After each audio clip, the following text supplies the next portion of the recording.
no one could have known necessarily how that particular artifact might affect me, because nobody necessarily knew me, but it was just so meaningful, for me to see the names of these ancestors, that I didn't know before, and and then getting the context for the story of who they were, and how we were connected to them. Stories That Live in Us is a podcast that inspires you to form deep connections with your family, past, present, and future. I'm Crista Cowan, known online as the Barefoot Genealogist. I've spent my whole life discovering the power of family history, and I know that sharing the stories that live in you can change everything. I know you probably listen to this podcast while you're driving or on the treadmill or out for a walk with your dog, but let me tell you what you need to do right now. You need to stop whatever it is you're doing.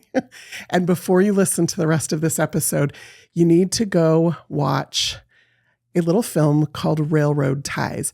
You can find it on Ancestry. I'll also link it in the show notes so that you have access to it. It's just a 15-minute film. We filmed it back in 2018, and it premiered at the Sundance Film Festival in January of 2019. Railroad Ties is about the Underground Railroad. During the institution of slavery here in the United States, there were individuals who would help those who were enslaved escape. And there were escape routes that led through farmhouses and churches and across rivers, and people would help these escaped slaves on that path called the Underground Railroad. One of the stops on that Underground Railroad was a little church in Brooklyn, and the film is centered around that church. And we bring together in that film individuals who were descendants of those who were enslaved and descendants of those who were part of the abolitionist movement who helped them escape. It is so powerful.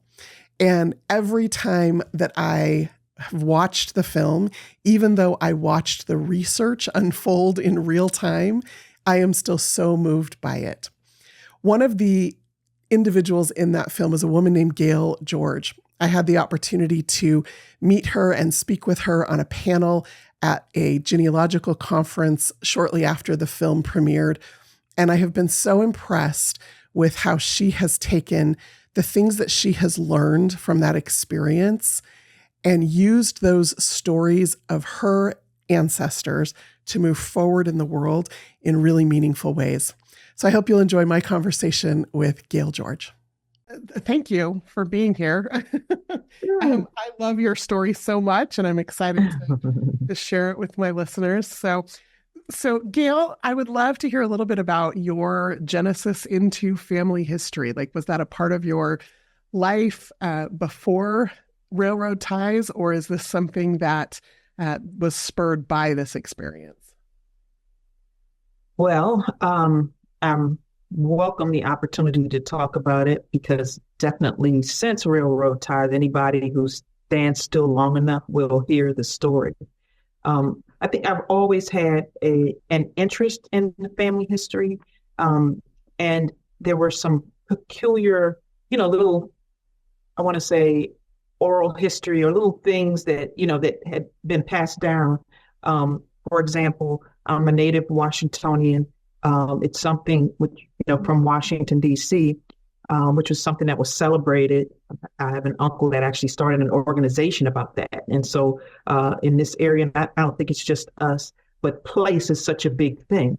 But we knew that, we had generations from, D.C., from the District of Columbia, but not how many generations or, or really anything about that. And so there were just little tidbits that, we knew, but not the full story.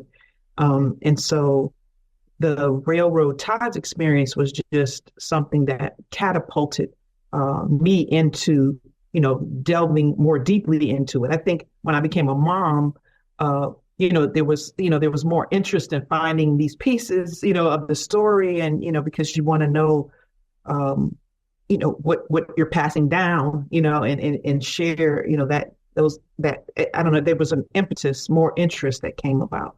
But definitely the experience with railroad ties just kind of changed, a lot in terms of that aspect of my life. You mentioned being generationally connected to this place. Is that Yeah, on both sides of your family, one side of your family? it's on both sides of the family. And as I said, we knew we were rooted here, but we didn't know how, and know like how long. And I remember probably not long before the railroad ties experience happened. I had this question like, how long have we been here? Like how long, have we been in DC, or what's that? And then I just didn't even know how to get started about it. It was just kind of like a question, but yeah, so the experience and then kind of getting all that information at one place, like, wow, it's like that, that moment like you're asking the universe, or you're just like wondering about something, and then it's there, it's like, wow, okay. There were some interesting stories about the family, but not a lot of not the scholarship or the connection in terms of where the stories came from, or how, or even the knowledge of how do we fact check this, how do we ground into this to see if this is real. And I think that's a pretty common experience in a lot of families, especially as we are children and teenagers and young adults. We kind of overhear, like you said, those snippets of conversation, and I think sometimes we maybe even fill in the blanks of the story a little bit because we're not quite sure Absolutely what it is that we were hearing. And so then you became a mom. And how did that change your perception of, what you should or wanted to know about your past? Yeah, I just remember looking at this little baby who's going to be 30. He's 30. I'm like, 30. Wow, he's grown up. He's a real grown up, but just,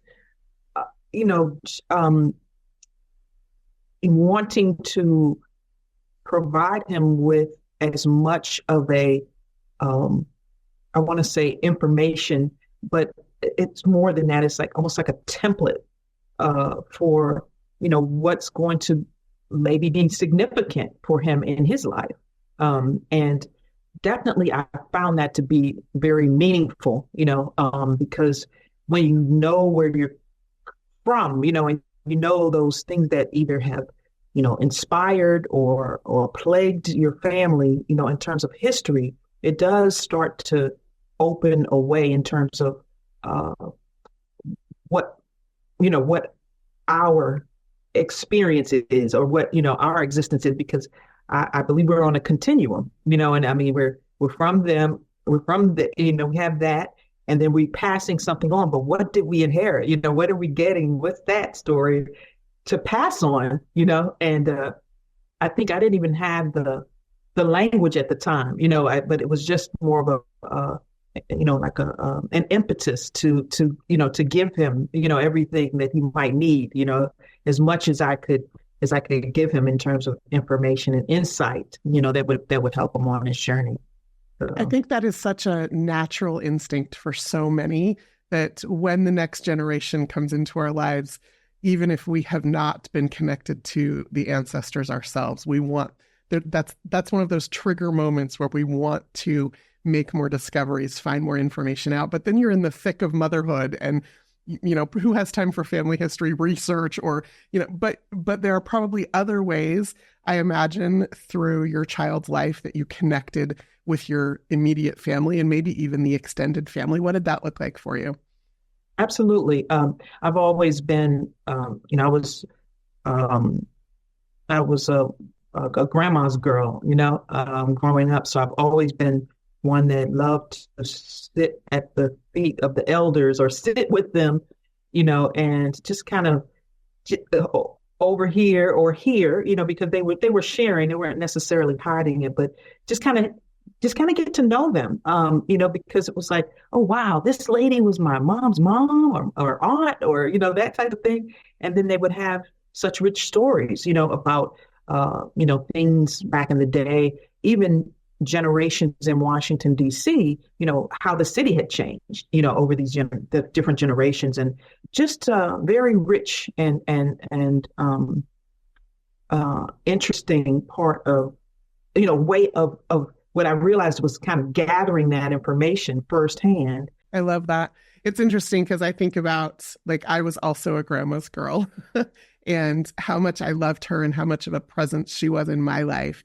And then to think that my niece and nephews have no idea who she was. And I become then that bridge for making sure that her memories and her stories and, who she was as a person, even not even counting the ancestors before her, but I become that bridge to that next generation for Absolutely. that information. Absolutely. Yeah. Yeah. And it's so critical, not only just the bridge part, but also interpreting. That's what I've been finding a very rich part of it is being able to interpret, Tell me what that means to you. Yeah. So I'll tell you a cool story. Please. One of the things after Railroad Ties that I discovered was my third great grandmother's court records where she tried to divorce her husband. Okay. And this is 1904. All right. And so there's transcripts and stuff, and she's explaining what her grievances were, what the problem was. And, she thought there was another woman and this, and he's not doing this and that. And it was like, wow, like you could really get a sense of who this woman was and her value system, in terms of that marriage. And just the fact that in 1904, a Catholic woman, what, like that she would go to that length to articulate her issues, And so when I say interpretation, I think of what kind of woman was she, not necessarily in the sense of, putting it in, placing it in the time, space, the things that she said. Why would she do that? And for that particular instance, for example, she came from a very different value system in terms of, farmers, and these were, previously enslaved people who had come into freedom, and there was a sense of industriousness, and intention to make a mark in society and to do, certain things. Well, maybe not necessarily make a mark, but to advance the family, advance the family.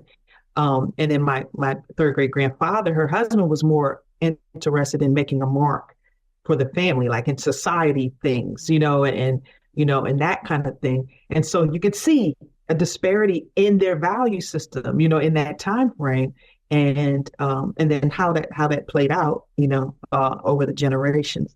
So, the history has become really dynamic for me, because I feel like it's so informative in terms of what we've inherited, and how those values and those decisions that people have made, have played out over generations.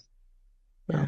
And that's amazing. Thank you for sharing that story, how you can extract that from a document, from court records, from piecing together the story. You start to get a really clear picture, like you said, of what they value, of how they moved about in the world. I think that's beautiful.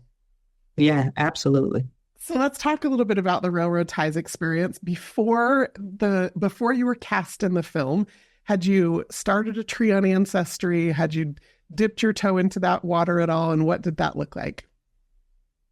So before Railroad Ties, I had not started a tree on Ancestry.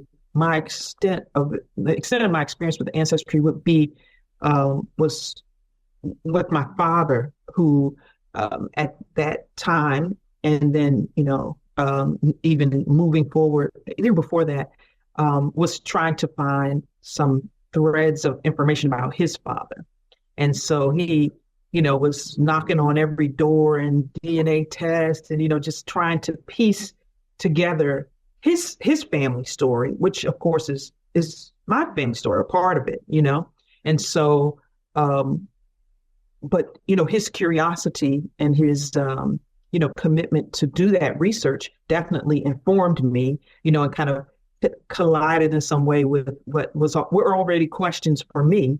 And so when I got the invitation, I was like, yes, like, let's go, And I remember Sasha Jenkins, who was the director, asking me, what if you find out something you didn't want to know? What if you find out something, that's not so amazing, and I was just like, and I thought about it and I was just like, but I would still want to know, I'd still want to know. I couldn't think of something that I just wouldn't want to know. I mean, because if I'm connected to it, I was just like, I just want to make sure you guys got the right person. Like, is this really my history?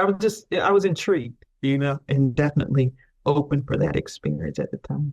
I love that you were just a little bit cautious, because I think that's one of the things I say when I teach family history is you always want to make sure you're climbing your family tree, because it's really easy to take a wrong turn or connect the wrong generation, and then you're exploring this whole family tree that's not really yours. So the fact Sure. that was your instinct was, are these really my people? Have we really done this right?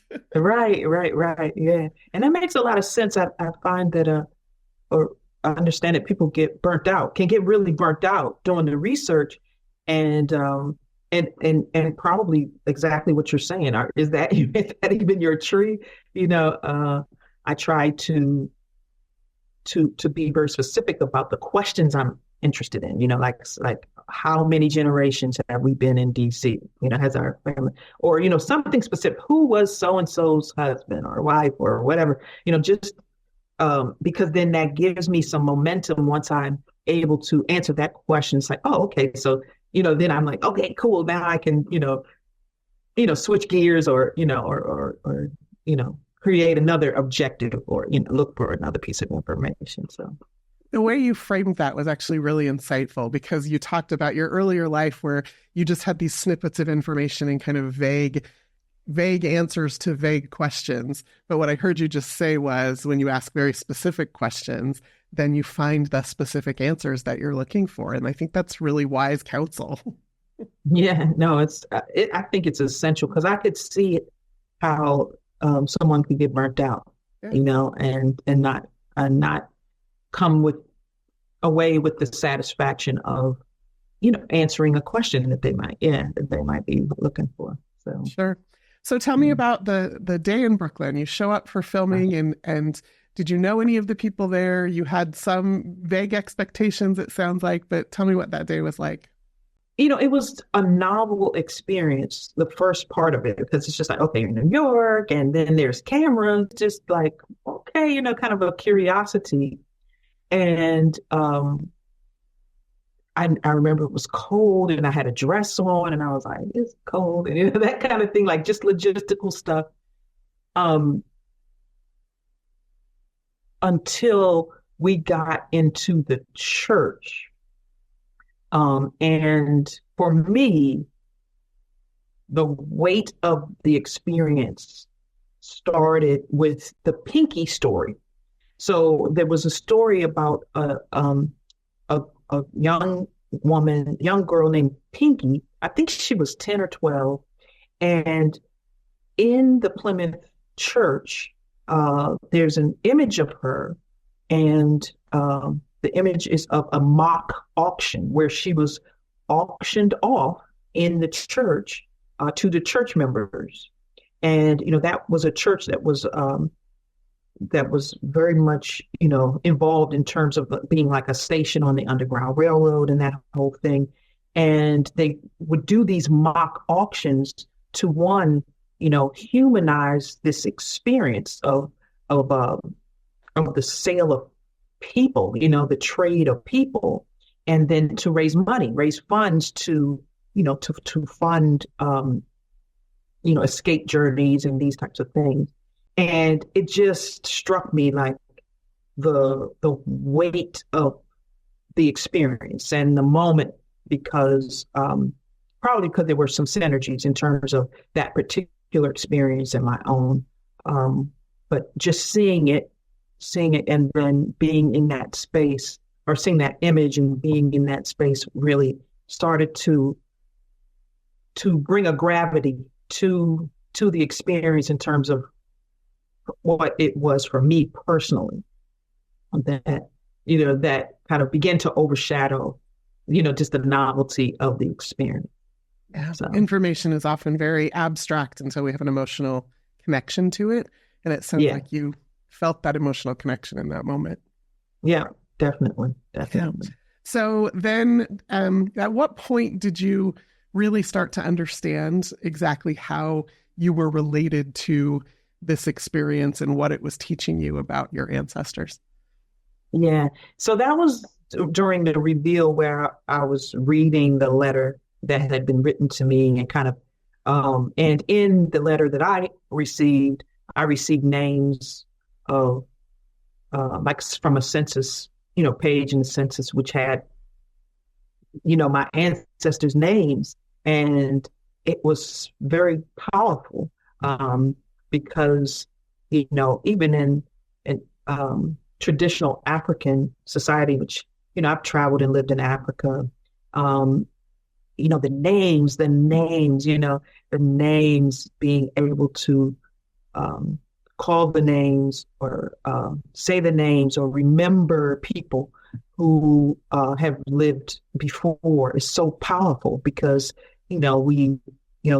we're in this form, in this experience, we're in a physical form, and this was the name given to that form, and what you name a thing, is so powerful, how you call it. So that was just, and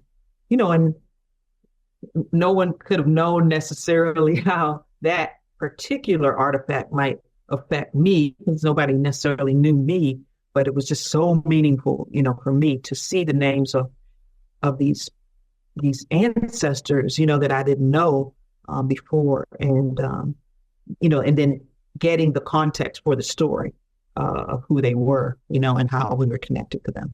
Yeah, and we see that in the film, that impactful moment as you're reading that and how it moves you.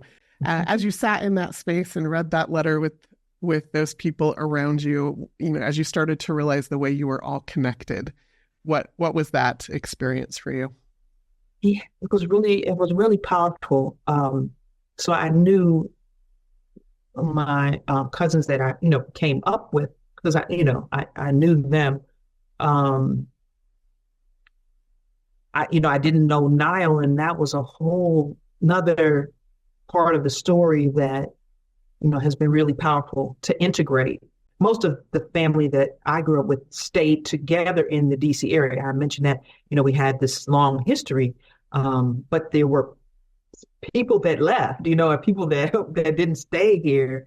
And so, being able to connect those pieces, has been really, really powerful. Yeah, and those threads of connection are always so fascinating. The pieces of the story that have drifted away that we get to reconnect or retie to. You spoke earlier about your grandmother, and I can't help but think about, like, your grandmother is the grandmother to you and your first cousins, but now your son is another generation removed, which means she's his great-grandmother, and he has second cousins out there that he may not even know, and how quickly within just a generation those pieces get disconnected. So this opportunity to reconnect them, whether through an experience like this or through some of the things that you did next. So as you left this experience, you dove headfirst into family history. Tell us a little bit about that. Yeah, I just there was there was a lot of emotions, and I took my time to move through them because it's such a complicated legacy, and it was important to kind of sort through what I was really feeling in order to guide my next steps. So when I say that, I say that we had this very intimate moment, but it was on film. So it was like a public intimacy, not, nothing risque, but it was an intimate moment. And, afterwards processing that, not even getting to the dynamic of the legacy itself, but just, I just kept feeling like, why didn't we know this? Like, why didn't we know this story? What happened, in terms of passing down, the story. And then also wanting and feeling that as grateful as I was to get the information, to have now this information, like I didn't want it to be the one who knows the information. Like I wanted to make sure that I know everything there is to know. And then also to share that, with the other descendants so that we are, we are as informed as we can be in terms of our own family story, that we should be keepers of that story because we're keepers of it just by walking around. We just didn't know, the whole connection. So, and it's taken a while to unpack, those different aspects because, that was just one level, which is why didn't we know this? And then getting into learning more, about the story and who these people were and, all kind of fascinating discoveries, everything from finding the unmarked graves of the Weems, which was maybe 3 miles from my house. And they're buried and it's unmarked. Like, what in the world? To wonderful connections in terms of estates and historians and people that had written about the story in different ways, from young adult books, in a like a historical fiction, all the way to scholarly articles, and being able, and then of course oral history and all kind of stuff that people had in the attics and all that kind of thing, just being able to go to each of the places. And that's what I felt, that was my impetus to go to every single place that I knew.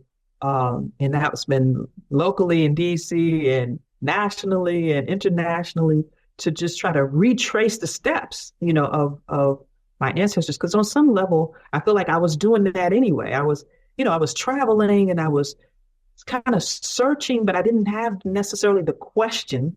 But this experience just kind of helped to shape all of that, and also gave me so many wonderful leads of how to find my way, to pull those pieces together and find other descendants to share the history with, and that the work was more, in making sure everybody knows that this, that this exists, that this story exists, that this is our story, and then creating a centralized place where we can all touch in, to get the information and connect with each other, as we see fit. There's such a storyteller and a connector, and that connection piece is so important. And I understand you brought people together for a family reunion. Yeah. So I called it an ancestral commemoration. And it was a weekend of events. We had people come from California, from down south in Tennessee and Kentucky, and, from New York, and just all over, who I had been able, from the tree that I was able to begin building out from this information that I, received from Ancestry, but to everybody, like, just put the word out, like, we all need to know, and we all need to know each other and be connected and get greater understanding of our family story, the story, and then who we are, today, in terms of, being able to be available for each other, and that we share this history, and that we're all advancing it in our own way and in our own lives, but at the same time, we have the capacity to come together and do things together. And so it was really powerful to have so many people come back to walk the grounds where our ancestors lived and ate, and just to connect with each other, in a very significant way. And then to come back, and we actually did it again. And part two was to lay stones on the graves. I couldn't sleep. I couldn't sleep because I was just like, this magnificent story of what these people had accomplished was, just not remembered in terms of, I didn't grow up with the story, and I just felt like it was a gesture, but it's bigger than a gesture because it's also like we will not forget and we will not allow, this story to be forgotten, and so yeah, really very powerful gatherings, in terms of bringing people together and, at least, putting a stake in the, a stone on the, on the plot to say, this is, you're remembered and we remember. Yeah, they were here and their lives mattered, and we can tell their stories, but you've so beautifully illustrated how it's not just their stories, it's the story of the family that came from them and how we're connected to one another. And the fact Absolutely. That you have made the effort, and I know I've planned family reunions. I understand the effort that requires and the time and the emotional and physical energy. And so that's a really beautiful thing that you felt that was valuable enough to go to that effort to make that happen for yourself, for the ancestors, and for your entire family. I think that's lovely. Well, I appreciate that. Yeah, it's been meaningful.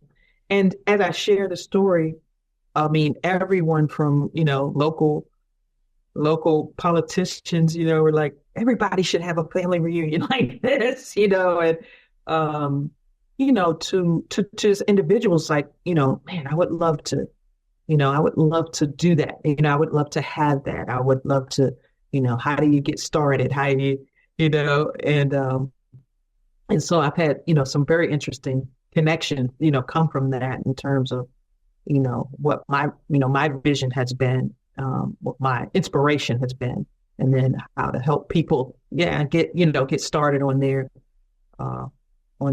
journey, to have a similar kind of outcome.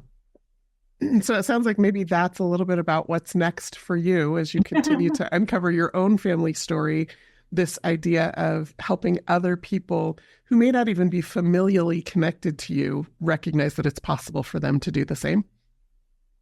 Yeah, definitely. I am finishing a PhD. I went back to school. It was something that I was, I have a mentor. She's been telling me to do this for years. So God bless you. But I'm here now. I started with using the story, the history that my research uncovered has become like a dynamic template almost, for everything in my life. And this is how I use it. And so, but I see it in other people, I see it in their lives and experiences as well, and have definitely had the opportunity to assist. So one of the things I did was started a documentary. It's still in process because there's so much life that keeps getting in the way. But to tell the story, and I called it Awakening Home, because that was the experience I had. It was like I'm at home, or even in DC, I'm at home, but like there's a part of this place that now awakened in a new way that I never knew before.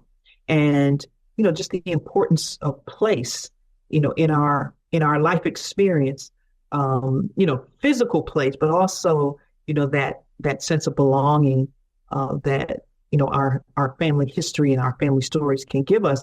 Even some places where you don't belong, but at least there's a distinction, you kind of can get a sense of where those lines might be drawn, and how that connects to other people.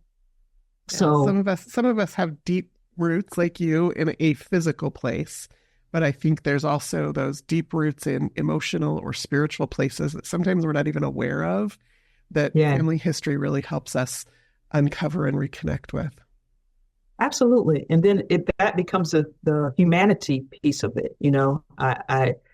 I think of my ancestors as having had the audacity of their humanity, to have their humanity recognized and to express that, no, we're going to be free. No, we're going to do that, that kind of thing. And yeah, I don't care if it's against the law. I don't care about any of that kind of stuff. I don't care if it's against the church or the Bible or what. No, like we're going to be free. And then they still came and created churches and and did all the things. So it's very, very interesting, in terms of the dynamic. And I just see myself, and I'm seeing opportunities to kind of unfold that through, like I said, the documentary. So one of the first things I did was to start a nonprofit organization to preserve the story. Initially that was what it was, just to preserve the story and let's get some stones laid, on the graves. But as time goes on, it's definitely making those connections with other families and other people who are discovering their stories. And there's so many that have yet to be told. And what's the name of the nonprofit? Weems the People. Weems the People Foundation, and Weems because it's the Weems family story. So it definitely kind of standing on, because it's such an interesting dynamic to have and to be in the District of Columbia, the nation's capital, the beacon of freedom, and then have this story, kind of, which was just because at that time it was a slave territory. And so the idea is to stand on the promises, of the Constitution, and, because they apply to everyone. They really do. And to what does that mean in terms of our expressions of freedom, and as that continues to unfold in our individual lives, because, there's different levels, right, depending on where you are with that. But yeah. So as we kind of wrap up our time together, this has been lovely, Gayle. Thank you. It is. What is it that you hope for the future? I've said that I would want this experience that I have had for everybody, and or anybody that that would be open to that, because it's definitely changed the way I walk in the world, and the way I view, and interact with other people. And I just feel like it's a richness that it's beyond anything tangible, that has the power to not just connect people, but also but to connect us within ourselves, connect, like, which is the true connection, in terms of who we really are. Because as we bring that forward, we're going to make, richer connections with other people and contributions to our society as a whole. I think that was so beautifully said, that idea that everybody can, and I think, and you think, it sounds like, should have this kind of an experience because of the centering and grounding and connecting effect that it has. Well, thank you so much for spending some time with me. It was appreciate good to see you again. It was absolutely lovely to hear your reflections, because I think one of the things we don't do sometimes in family history is pause and reflect on exactly what this really means. And so the fact that you have done so much of that is so evident. It's been lovely to talk to you and to see you again, and to hear your perspective. I appreciate it. I appreciate you. Thank you for the opportunity. Absolutely.